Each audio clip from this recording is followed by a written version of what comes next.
argumentasi maklum dalam sistem peradilan merujuk pada penggunaan alasan atau dalil yang berdasarkan pada keadaan atau situasi yang tidak dapat dihindari atau tidak dapat diprediksi. Dalam konteks hukum, argumentasi maklum sering digunakan untuk mempertahankan tindakan atau keputusan yang diambil oleh seseorang dengan alasan bahwa mereka tidak memiliki pilihan atau tidak dapat bertindak sesukanya. Sedangkan asas equality before the law atau bisa dibilang kesetaraan di depan hukum adalah prinsip dasar yang menegaskan bahwa semua orang tanpa memandang situasi sosial, ras, agama, jenis kelamin atau latar belakang lainnya memiliki hak yang sama di depan hukum. Artinya, semua orang harus diperlakukan sama dan tidak diskriminatif oleh hukum serta memiliki akses yang sama ke pengadilan dan proses hukum. Asas ini bertujuan untuk menjamin bahwa hukum diterapkan selalu adil dan tidak memihak, serta melindungi hak-hak individu didiskriminasi dan penindasan. Beberapa alasan penerapan argumentasi maklum dalam sistem peradilan dapat bertentangan dengan asas equality before the law. Yang pertama, diskriminasi tersembunyi. Argumentasi maklum dapat digunakan untuk membenarkan perilaku yang berbeda terhadap individu maupun kelompok tertentu yang dimana dapat menyebabkan kericuhan, apalagi ketika masyarakat demo demi sebuah terdakwa. Selanjutnya, pengubahan prinsip kesetaraan dalam prinsip kesetaraan dapat dilihat bahwa hukum itu setara. Jika kita menggunakan argumentasi maklum, maka akan menyebabkan ketidaksetaraan, apalagi jika ada yang bergerak di dalam. Selanjutnya, ketidakadilan dapat menyebabkan ketidakadilan jika digunakan untuk membenarkan tindakan yang tidak adil dan diskriminatif. Yang keempat, penggunaan yang selektif dapat digunakan secara selektif untuk membenarkan tindakan tertentu, sementara tindakan lainnya serupa tidak diberikan hak yang sama. Dan yang terakhir, terjadinya tumpul ke atas dan tajam ke bawah. Sekian dan terima kasih.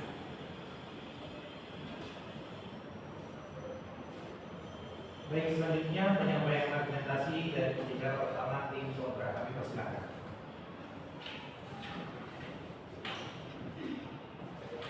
Kita akan dimulai dalam hitungan 3, 2, 1. Dewan Juri yang hormat, ada satu pidasan kami dalam hal ini. Kami tersadari tadi mengatakan bahwasanya semua orang akan dilakukan secara bersamaan. Tapi lihat juga di dalam setiap pagi pada hari ini, satu, di sisi kami argumentasi maklum tidak akan diberikan pada orang yang benar-benar melakukan kesalahan seperti kesalahan profesional. Tetapi di sisi kami akan memberikan argumentasi maklum pada seseorang yang benar-benar terdesak oleh keadaan. Misalnya seseorang ibu yang mencuri makanan karena anaknya kelaparan. Mengapa kami memberikan kemakluman? Karena di sisi kami ia memberikan motivasi dan tindakannya berbeda dari pelaku kejahatan profesional itu sendiri. Tapi lihat dulu, di dalam hukum konsep equality hadir sebagai pelengkap asas equality before the law. Penerapan argumentasi maklum tidak berarti melanggar asas persamaan di depan hukum, tetapi memastikan bahwa setiap individu diperlakukan secara adil sesuai dengan konteks dan kondisinya, melihat latar belakangnya bagaimana dan setiap kasusnya itu seperti apa. Mari lihat juri, apakah permasalahan kita berakar pada asas equality before the law tidak berarti diperlakukan yang sama secara mutlak, melainkan perlakuan yang adil sesuai dengan individu dan latar belakang mereka. Tentunya, sistem peradilan harus mampu mempertimbangkan bagaimana keadaan seorang individu dan bagaimana latar belakang seorang individu sendiri. Dan yakinlah, hakim bukan sekedar pelaksana hukum, tetapi juga penegak keadilan yang harus mempertimbangkan aspek moral mereka dengan kemanusiaan mereka, yang dimana dalam setiap putusannya. Sehingga penerapan maklum adalah bentuk tanggung jawab moral hakim untuk menjaga keseimbangan antara hukum dan nilai kemanusiaan yang mereka miliki. Mari melihat urgensi dari hal ini. A. Mengapa penerapan argumentasi maklum dalam peradilan itu harus ada? Satu, tidak semua kasus bisa disamakan juri. Di dalam sistem hukum, keadilan bukan hanya soal memberikan hukuman yang sama untuk pelanggaran hukum, tetapi juga mempertimbangkan bagaimana latar belakang mereka dan kondisi mereka. Atau dua, keadilan yang substantif. Hukum tidak hanya bertujuan memberikan keadilan yang formal, tetapi juga mempertimbangkan kondisi dan latar belakang individu sesuai dengan bagaimana Indonesia menganut hukum humanis, di mana seseorang diperlakukan secara manusiawi pada setiap individu seseorangnya. Tapi lihat juri. B. Dampak apa yang akan terjadi ketika argumentasi maklum itu ditolak? Satu, tentunya ini akan meningkatkan kesenjangan sosial antara belah masyarakat. Hukum yang tidak mempertimbangkan faktor sosial akan memperburuk bagaimana ketimpangan memiliki akses untuk pengacara mahal atau perlindungan hukum yang baik akan lebih sering menjadikan korban dalam hal ini. Atau dua, meningkatnya kriminalisasi terhadap orang yang sebenarnya tidak bersalah secara moral. Sistem hukum yang kaku cenderung hanya melihat aspek tindakan pidana tanpa mempertimbangkan misteri atau tindakan yang jahat mereka lakukan. Melihat dalam kondisi sekarang, maklum di sistem peradilan itu tetap berlaku karena peradilan merupakan mekanisme yang telah ditetapkan oleh negara untuk menegakkan hukum dan melestarikan konflik hukum itu sendiri. Di dalam data kasus Indonesia dalam kasus pelanggaran hukum dalam masyarakat mesti ada pemberbaikan dengan cara sejenak dan maksimal berada di hukum. Baik, selanjutnya penyampaian argumentasi dari pembicara kedua tim pro. Kami persilakan. Baik, Dewan Juri yang terhormat, asas equality before the law merupakan prinsip fundamental dalam hukum yang menyatakan bahwa setiap individu tanpa memandang status sosial, ekonomi atau latar belakang harus diberlakukan sama oleh hukum. Alasan penolakan kami atas argumentasi maklum ialah mengancam keadilan. Penerapan argumentasi maklum dapat menciptakan ketidakpastian dalam penegakan hukum. Jika hakim diperbolehkan mempertimbangkan faktor-faktor eksternal yang bersifat subjektif, maka keputusan hukum dapat bias dan tidak konsisten. 2. Pelanggaran prinsip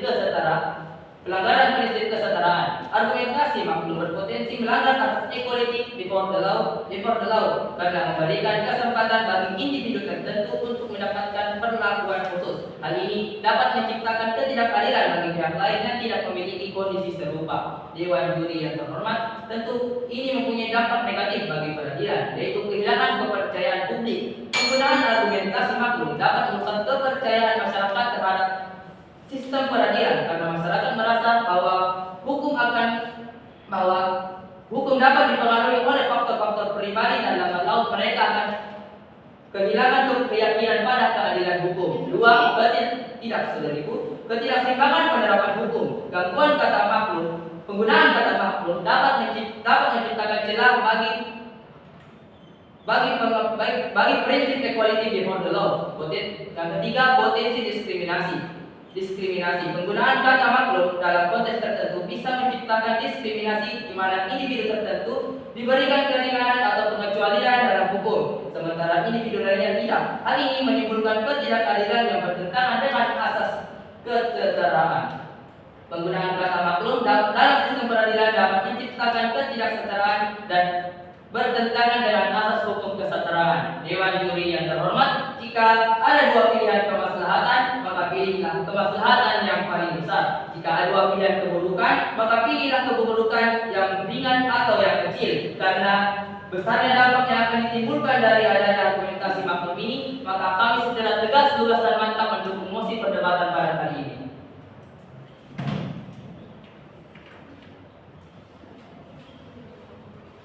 Selanjutnya penyampaian argumentasi dari pembicara kedua tim kontra. Kami persilakan. Berdebat akan dimulai dalam hitungan 2, 3, 2, dan 1. Wassalamualaikum warahmatullahi wabarakatuh. Dewan Juri yang terhormat, sebelum masuk di dunia seperti apa yang diinginkan oleh pihak oposisi, mari respon kesalahan berpikir dari pihak oposisi. 1. Mereka mengkhawatirkan bahwasanya akan ada masyarakat yang demo karena tidak ada keadilan. Tapi lihat Dewan Juri yang terhormat, bagaimana oposisi dapat mengatasi akan hal ini. 1. Kami rasa ini tidak akan ada, karena seperti kasus yang dibawakan oleh pembicara satu tadi, seperti kasus mencuri. Seorang ibu yang dalam kondisi kemiskinan mencuri karena anaknya kelaparan. Kami rasa masyarakat memiliki sifat humanis atau manusiawi. Mereka tidak akan memberikan hukuman yang sama kepada sang ibu dengan koruptor ketika mereka mencuri betul-betul karena niat kejahatan. Oleh karena itu, demo pada pihak oposisi tidak akan ada ketika diberikan pada kasus.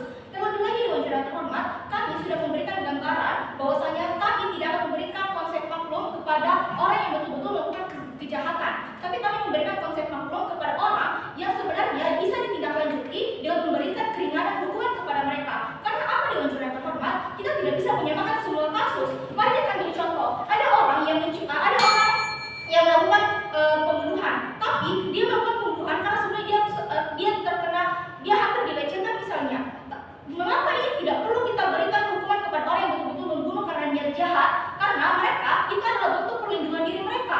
Kalau kita berikan hukuman yang sama, mereka sudah dilecehkan misalnya, lalu mereka harus diberikan beban hukuman yang sama. Ini akan jauh membuat mereka ini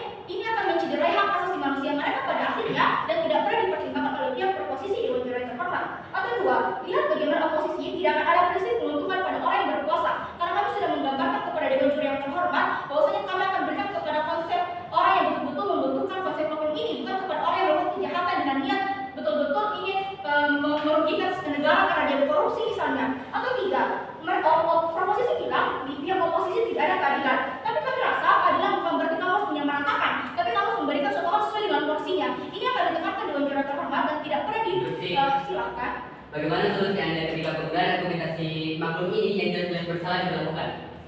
Bagaimana kami mengatasi akan hal ini Dewan Juri yang terhormat? Mari kita ambil contoh. Kami bukan berarti akan membebaskan seorang ibu seperti yang kami amini. Mereka akan tetap bertanggung jawab dengan mengembalikan apa yang sudah dia curi misalnya. Tapi kita tidak akan memberikan dia hukuman penjara seperti 15 tahun dengan orang yang berkorupsi. Inilah penerapan konsep maklum. Kita memaklumi tapi tetap memberikan mereka tanggung jawab untuk mengembalikan apa yang telah dia curi. Ini yang kami inginkan di Dewan Juri yang terhormat. Oleh karena itu, mari masuki dunia yang diinginkan oleh oposisi yang jauh lebih efektif daripada pihak proposisi. Poin A, kenapa ini perlu ada dan tidak perlu kita tolak? Karena satu, kami tekankan Dewan Juri yang terhormat, tidak semua kasus itu bisa disamakan. Silakan. Bagaimana jika kasus korupsi ini diberlakukan argumentasi maklum? Ya.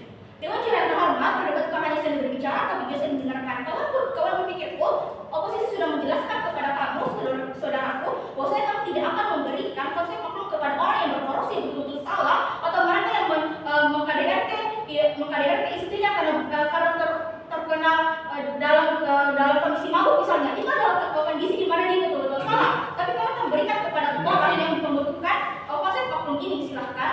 Bagaimana jika diberlakukan argumentasi maklum dengan catatan baik kepada keluarga? Kalau kamu mempertanyakan akan hal itu, berarti kamu sendiri setuju dengan apa yang kami bawakan. Oleh karena itu, mari berdiri bersama kami. Mari masuk di dunia oposisi. Satu, kenapa ini perlu ada karena tidak semua kasus bisa disamakan. Sudah kami katakan Dewan Juri yang terhormat. Contohnya seperti apa? Orang yang semisal mereka itu mencuri karena adanya faktor mereka kelaparan misalnya karena mereka tidak punya uang. Kita tidak bisa menyamakan hukuman mereka. Mereka harus dipenjara 10 tahun dengan orang yang mencuri sebanyak 1 juta karena mereka betul-betul adalah orang yang rakus atau mereka merugikan sebuah negara. Kita tidak bisa memberikan hal yang sama. Karena apa? Faktor mereka mencuri itu berbeda. Kita harus memaklumi bahwa seorang ibu yang kemiskinan itu harus menghidupi anak mereka. Makanya mereka melakukan hal itu. Tapi kenapa ini dapat diatasi di pihak oposisi? Karena mereka tetap mengembalikan apa yang mereka curi. Mereka tetap bertanggung jawab Dewan Juri yang terhormat. Tapi kami berikan kebebasan atau keringanan kepada mereka untuk tidak diberlakukannya hukum yang sama dengan orang yang mencuri puluhan miliar misalnya. Atau mari kita lihat apa maknanya. Satu, lahir ketidaksetaraan hukuman. Atau apa dampaknya? Satu, ini kan melahirkan ketidaksetaraan hukuman. Karena orang yang dampaknya apa? Orang yang mencuri karena lapar akan dihukum sama seperti koruptor dan ini akan terjadi di pihak oposisi. Atau B, prinsip keadilan restoratif itu akan hilang di pihak proposisi. Karena ini adalah pendekatan yang mempertimbangkan keadaan pelaku. Di beberapa negara pun menerapkan hukum humanis Dewan Juri yang terhormat.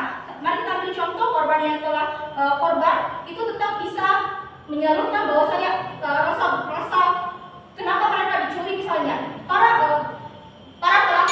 pelaku ini tetap akan dihukum secara ringan. Bangga menolak musik. Baik, selanjutnya penyampaian argumentasi dari pembicara ketiga tim pro. Kami persilakan. Dewan Juri yang terhormat, mereka berpikir dari tim kontra yang sama-sama saya banggakan.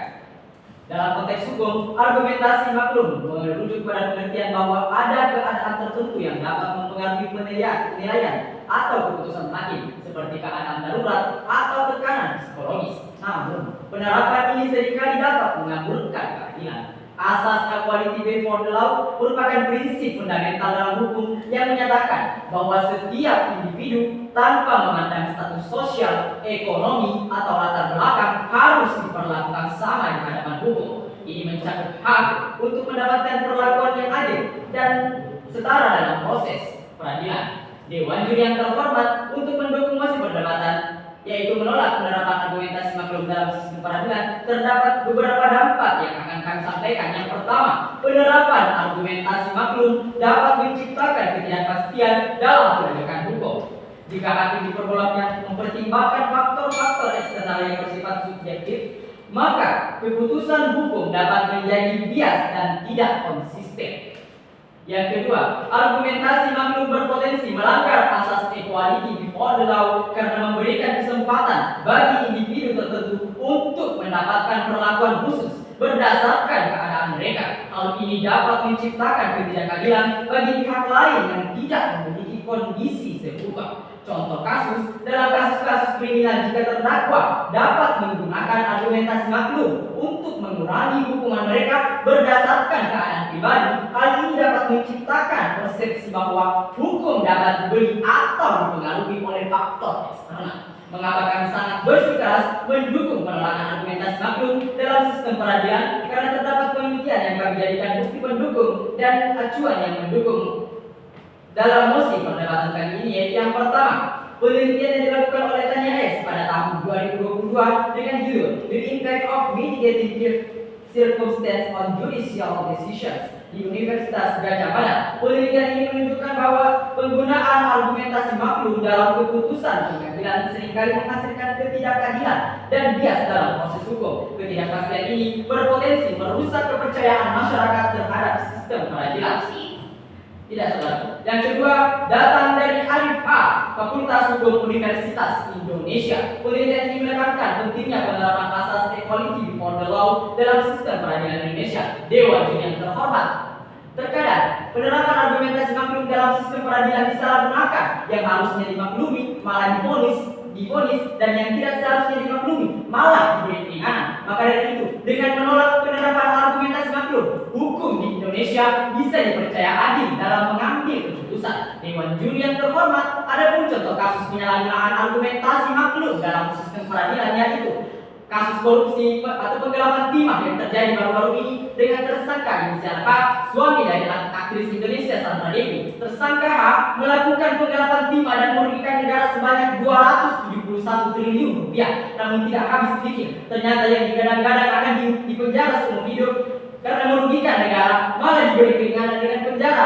6,5 tahun atau pemakluman dengan alasan bahwa ia memiliki sikap yang baik dan mempunyai keluarga, yaitu anak dan istri.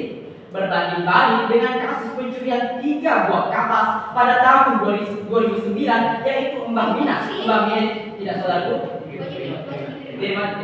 Kenapa sama waktu karena tidak semua kasus itu sama dengan jalan hormat, karena akan ada dua posisi karena tetap ada karena pelaku tetap bertanggung jawab. Pun untuk kasus yang dibawa oleh pihak proposisi tidak akan ada karena kamu tidak menerapkan prinsip maklum kepada orang yang betul-betul bersalah berkorupsi triliunan, itu akan tetap disamakan di situ. Dewan juri yang terhormat, sepertinya pertanyaan atau pernyataan dari tim kontra tidak dapat saya mengerti. Lanjut ke argumentasi saya, berbanding-balik dengan kasus pencurian 3 buah kapas pada tahun 2009, yaitu Mbak Mina. Mbak Mina divonis 3 bulan 10 hari penjara hanya karena mencuri 3 buah kapas. Sungguh ironis, seorang tua renta yang berusia 93 tahun harus divonis dan tidak diberi keringanan. Maka dari itulah muncul pernyataan bahwa hukum di Indonesia saat ini tajam ke bawah, tumpul ke atas. Namun yang artinya yang lebih kaya lebih dikagumi daripada orang miskin yang tidak berkecukupan. Dewan juri yang terhormat, maka dari itu kami memberikan solusi untuk memperkuat sistem peradilan, yaitu penerapan standar hukum yang jelas untuk menjaga keadilan dan kesetaraan di hadapan hukum. Dan dari itulah mari kita dukung sistem peradilan yang adil dan transparan dengan menolak penggunaan argumentasi maklum demi terciptanya kepercayaan masyarakat terhadap hukum dan keadilan. Kami bangga menjadi tim pro. Selanjutnya menyampaikan argumentasi dari pembicara ketiga tim kontra.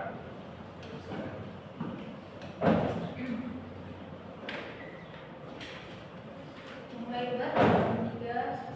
Sebelumnya, poin penjelasan saya akan terintegritas dalam argumentasi saya. Mulai debat dalam 3, 2, 1. Assalamualaikum warahmatullahi wabarakatuh. Dewan juri yang terhormat yang arif dan bijaksana. Setidaknya ada 5 poin penjelasan kami terhadap tim proposisi. Yang pertama, mereka mengatakan bahwasanya harus diberlakukan sama dan harus adil. Yang kedua, ketidakadilan karena tidak diberlakukan secara adil. Nanti saya akan jelaskan. Yang ketiga, tumpul ke atas tajam ke bawah. Yang keempat, ketidakpastian dalam hukum. Dan yang terakhir, mereka membawakan contoh kasus seperti di penjara karena mencuri 3 kapas. Nanti saya akan elaborasi itu. Tapi lihat, kalau posisi khawatir akan banyak yang menyalahgunakan hukum jika diberikan kemakluman, kami rasa di sisi kami tidak akan hal ini tidak akan terjadi karena kemakluman diberikan kepada dengan melihat apa yang menjadi alasannya, dan saat peradilan hukum pun dilihat latar belakangnya seperti apa, alasannya seperti apa, apakah perlu dimaklumi atau tidak. Kami sudah menggambarkan kepada Anda semua bahwasanya maklum di sisi kami untuk orang yang benar-benar butuh dimaklumi, bukan untuk orang yang berbuat baik padahal dia jelas jahat. Tidak seperti itu. Nanti saya akan jelaskan lagi. Yang kedua, kalau oposisi khawatir dengan orang yang dirugikan seperti orang yang dicuri rotinya dengan orang yang sedang lapar saat itu, ada 2 hal yang akan kami lakukan di sini. Yang pertama, orang yang mencuri tersebut akan diberikan keringanan. Keringanannya seperti apa? Tetap disuruh mengganti roti tersebut, dan juga mungkin agar tidak melakukan hal yang sama, dia akan diberikan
menjalani rehabilitasi saja tanpa diberikan hukuman yang panjang, yang sama seperti kejahatan yang lainnya. Atau yang kedua, di sisi kami akan meningkatkan kepercayaan publik, tidak seperti di sisi mereka. Atau yang terakhir, akan mengurangi overcrowding di penjara, karena juri sadari bahwasanya di penjara banyak kasus-kasus yang sebenarnya bisa ditindaklanjuti hanya karena yang bisa ditindaklanjuti, seperti misalnya orang-orang yang mencuri atau orang-orang yang membunuh karena dibegal, dan itu kan perlu dimaklumi juri. Mari kita lihat kesenjangan sosial di sisi kami itu seperti apa. Juri berbeda di sisi kami akan ada kesenjangan sosial karena orang-orang yang kaya bisa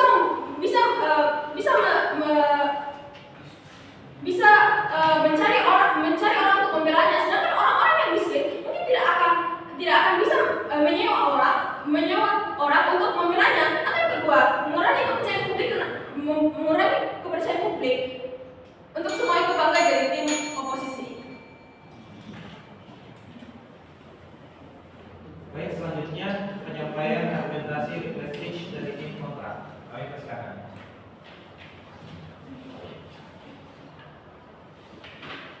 Baik, Dewan Juri yang terhormat, kenapa pidato kemenangan itu akan jatuh kepada pihak oposisi? Kami akan jelaskan. Karena kami sudah menggambarkan kepada Dewan Juri yang terhormat, kenapa ini tidak perlu kita sesali karena tidak semua kasus itu sama di mata, tidak semua kasus itu sama. Ada yang melatar belakanginya dan ini tidak pernah dijawab oleh pihak proposisi.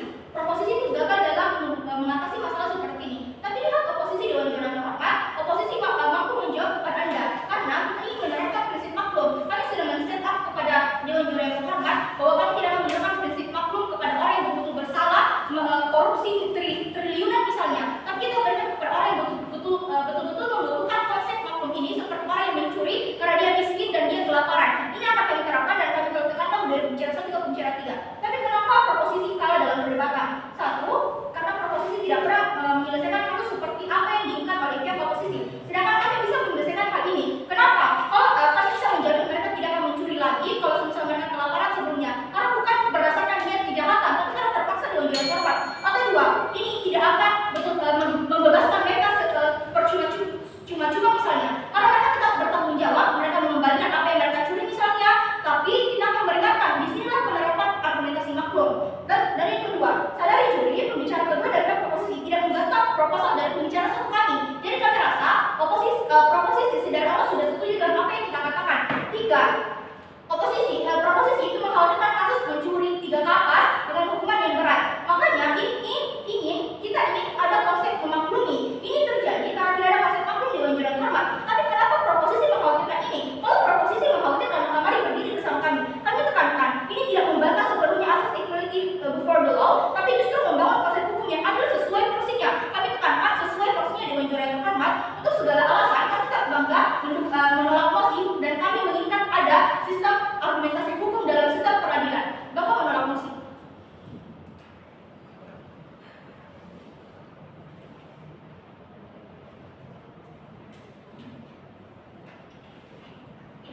Baik, selanjutnya penyampaian argumentasi prestige dari tim pro. Kami persilakan. Dewan Juri yang terhormat, sayang dari tim kontraku. Rekan-rekan tim kontraku hanya fokus ke dalam pertanyaan yang kami sampaikan, namun tidak fokus dalam pertanyaan yang kami berikan kepada mereka.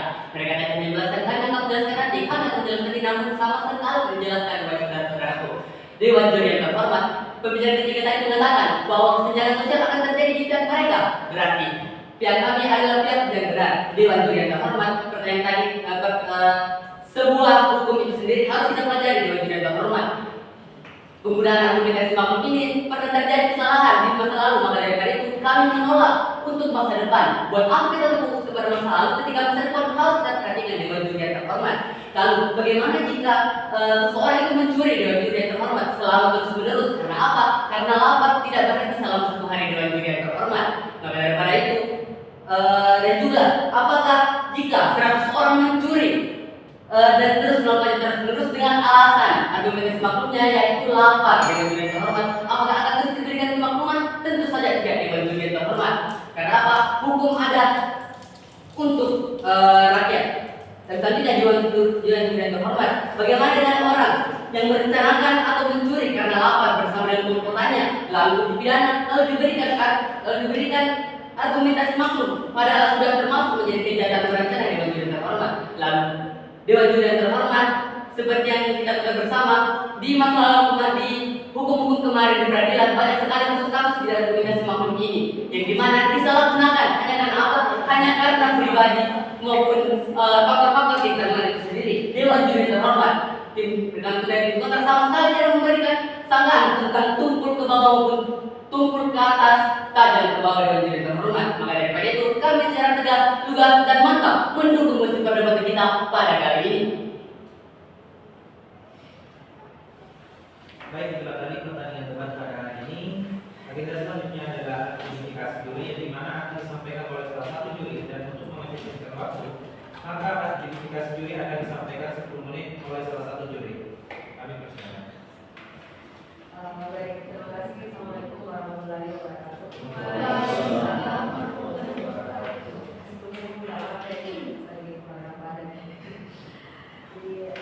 Sedikit saja ya dari saya, karena mendadak saya disimpulkan bahwa saya akan memberikan sedikit informasi ya dari bagaimana jalannya debat pada hari ini. Saya sudah bertemu sama Tiko ya kemarin ya. Jujur bagi saya, bagaimana mekanisme cara kalian membuat dan hari kemarin itu masih lebih dinamika daripada pada hari ini. Entah mengapa, apakah ada sedikit gugup atau kurangnya mungkin penguasaan dari materi, sehingga saya rasa dinamika kalian pada hari sebelumnya itu lebih cekatan dan lebih lugas daripada pada hari ini. Melihat bagaimana juga tadi saya melihat bahwa beberapa materi yang ada sampaikan sepertinya belum berkorelasi dengan langsung dari mosi yang diberikan seperti itu. Ada yang lebih banyak memberikan tentang equality for the law itu melalui artikel yang ada baca. Itu sangat kelihatan dari bahwa pemahaman ada tentang equality for the law itu bukan berdasarkan dari apa yang ada dipunyai secara pengambilan materi daripada informasi sendiri. Bagaimana kalau umpamanya pada saat kita membaca suatu informasi tentang apa itu persamaan persepsi antara dua hal dengan adanya juga hukum, itu kita bisa melihat atau secara logika menggambarkan apa itu equality for the law, bukan hanya dengan cara membaca informasi. Oh, equality for the law ini seperti ini, karena kalian membacanya dari artikel. Itu yang kurang pemahaman dari diplom. Tapi tidak apa-apa, bukan berarti kalian tidak bagus. Sangat menarik karena kalau pemahaman dari pembicara pertama saya suka, cuma pembicara pertama entah yang ini agak gugup daripada yang kemarin saya suka. Ya, justru pembicara ketiga kali ini yang menonjol daripada yang hari sebelumnya. Itu yang saya suka. Pembicara ketiga yang lebih akhirnya lebih mantap pada hari ini daripada hari sebelumnya. Itu nanti ditingkatkan, bukan berarti di sini ada yang tidak bagus, bukan berarti